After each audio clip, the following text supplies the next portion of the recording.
Going to show you the inside of the bog, what really goes in there. Those are aqua blocks. They all go at the bottom. Then I put these bags of lava rock. And then on top, I put all these baskets. There's over 40. And then these Mikala filter pads. So first, I put the blocks in.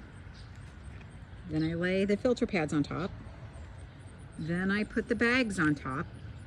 That, and then I put all the baskets that grew plants. Some still have hostas in them. I'm gonna put those back in and let them just die out. These are cannas that I grew and I divided. I don't think I'm gonna put them back though because the roots were so invasive. They made it all the way through the rock baskets, the mesh bags, as you see some of the roots, and they even went into the aqua blocks. So it's been a real mess to clean up. I'll go show you the clean bog now. Here's the pond.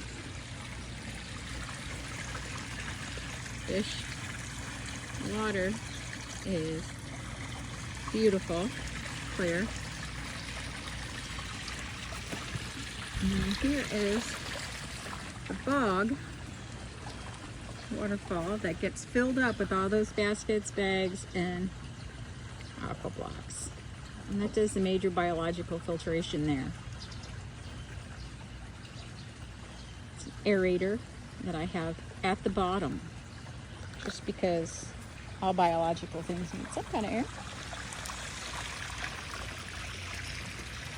This pond is run by 2 pumps for a total of 13,000 gallons circulating this 3,000 gallon pond. We have 5 shabunkins, 5 comets, and 8 koi. Making room for babies, hopefully.